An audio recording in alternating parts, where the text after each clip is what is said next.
এই যে দেখো আমার বৌমনি রান্না করছে সোয়াবিন দিয়ে, তারপরে ক্যাপসিকাম দিয়ে, আলু দিয়ে, টমেটো দিয়ে, ফুলকপি দিয়ে। ফুলকপিটা মানে ভাপিয়ে মানে জল সেদ্ধ করে জলটাকে বের করে নিয়েছে।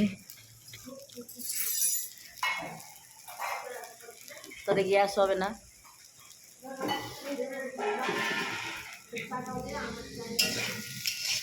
তার জন্য ফুলকপিটা আগে সেদ্ধ করে ছেঁকে নিয়েছি, জলটা ফেলে দিয়ে।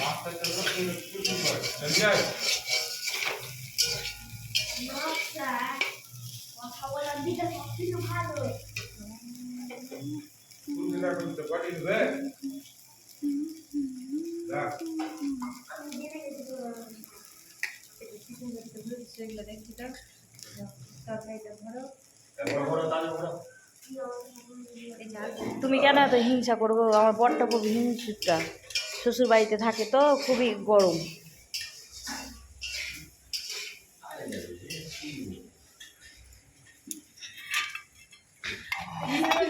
খুবই বদমাস। এই চা বানিয়ে দিয়েছি তো আমরা, লিকার চা খাই, দুধ চা খাই না সকালে, গ্যাস হয়ে যাবে তাই। কি সবজিটা কিসে দেবো তোমার? ভাতের মধ্যে দিয়ে দেবো। ভাতের মধ্যে কি করে দেওয়া যাবে বলতে? ভাতের মধ্যে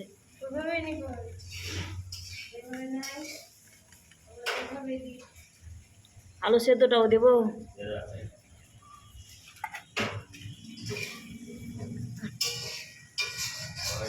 অল্প অল্প দিলাম, সবজি দেবো। কিসের সবজি বানিয়েছি?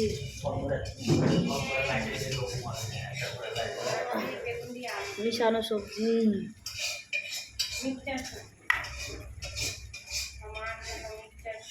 দেখো তোমাকে এগুলো আবার তুমি খাবা না।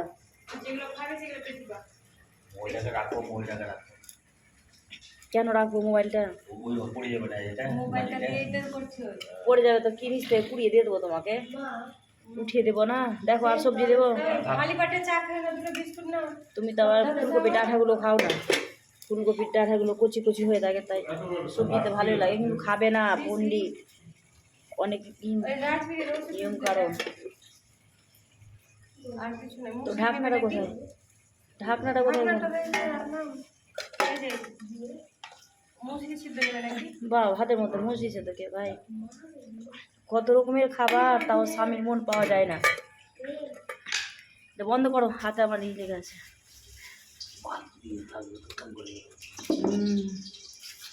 স্বামীর সেবা করতে হবে সকালে উঠে।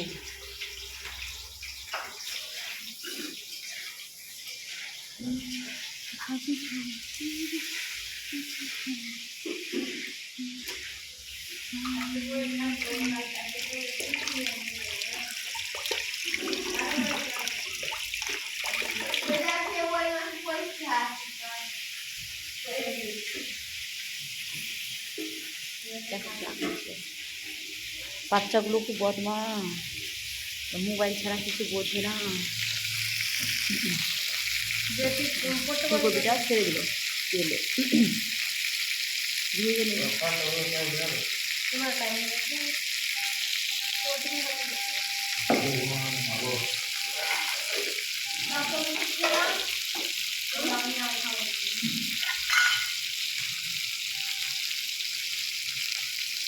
শীতের দিন তো তাই সকালেই রান্না করে নিচ্ছি।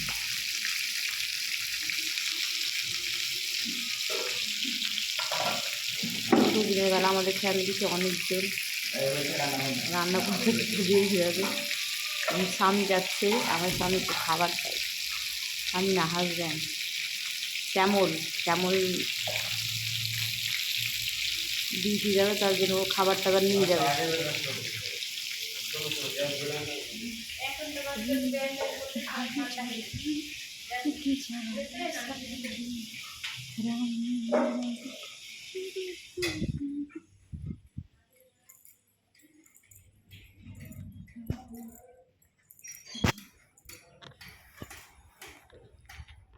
আমার মা পুজো করে করেছে দেখছো।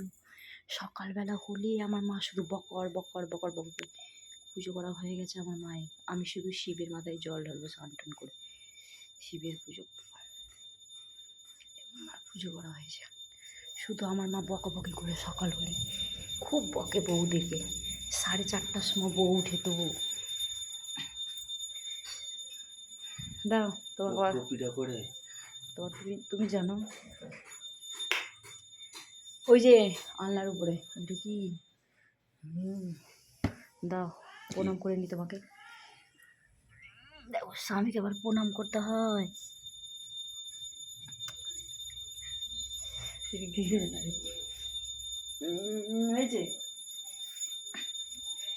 এত স্বামীকে ভালোবাসি তাও বলে স্বামী কত বদমাস দেখো।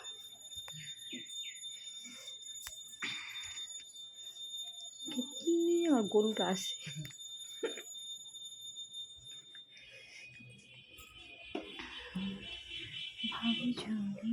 কেটে সকাল কটা বাজে জানো? আমাদের বাড়িতে 8:25, বিছানা টিছানা সব গুছানো হয়ে গেছে। আর তো বাড়িতে কাজ হয় না, কিন্তু আমাদের বাড়িতে পুরো কাজ হয়ে গেছে। সকাল সকাল উঠে চললো, ডিউটি যাচ্ছে। একবার রাত্রি 9টাতে আসবে, তারপরে খাবার টাবার বানিয়ে নিয়ে চলে গেলো।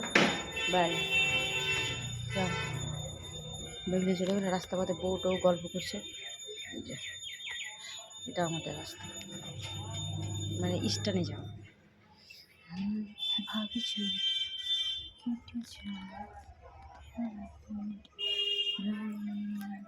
গেটটা বন্ধ করে দিই।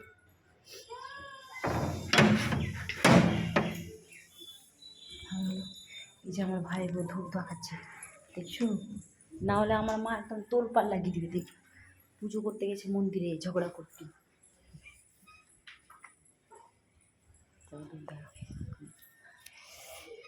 4টার সময় উঠে যায় আমার মা। 4টায় উঠে কি না একদম হাল্লা মাচায়, সবাইকে ডাকবে। এই যে পুজো করছে, পুজো হয়ে গেল আমার মায়ের, দেখাচ্ছি তোমাদেরকে চলো। সেই 3 তলার উপরে মন্দির। মা উঠে 4টায়, আর ভাইয়ের বউ, আমার বউ মণি, ওরা 4:30টায় উঠে টুটে ধূপ ধুমা দেখা হয়ে গেল।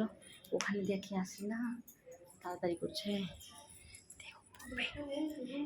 চলো ওখানে গাছের তলায় দেখাস না কেন, দেখি বউ বেতায় এত তাড়াতাড়ি করে যাচ্ছে দেখছো। খুবই বকে আমার মা একটু দেরি হলে। এখন ওরা স্নান করলো, সব কিছু পরিষ্কার করলো, একজন রান্নাবাড়ি করলো, আমার বর নিয়ে যাবে তাই খাবার, তাই একবারই রান্না করে দিতে বলেছি, একবারই করে নিবে। ছোট দিনের বেলা তো, তাই রান্নাটা একবারই করে নিচ্ছে, আর রাত্রে করে।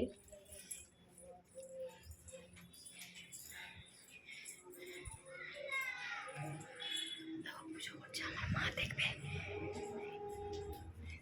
মন্দিরে ঠাকুর নেই এখন, প্রতিমা নেই।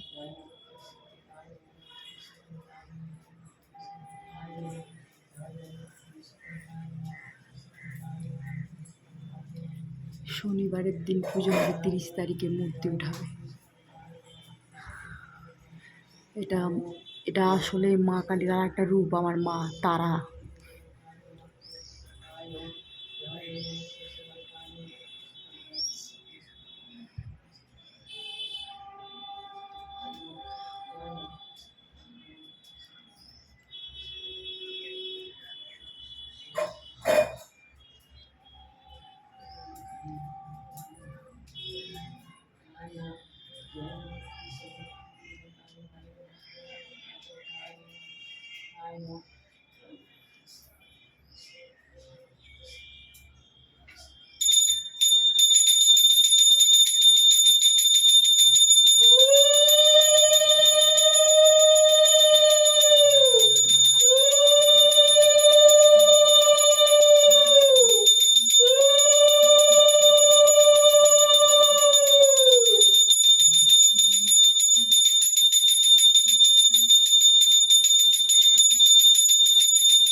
ধূপ বেশি দিলে আবার বকবে নাকি মন্দিরের রং খারাপ হয়ে যাবে, এখন রংটা করবে আবার নতুন করে।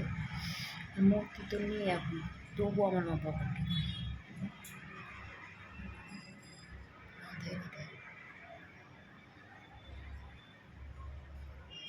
খিটখিটা মানুষ।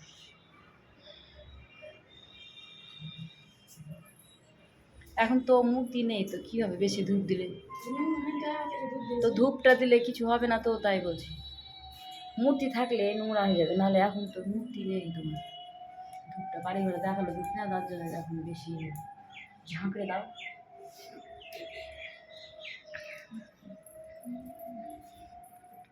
হয়ে গেছে, পুজো হয়ে গেছে, চলে গেলাম। করে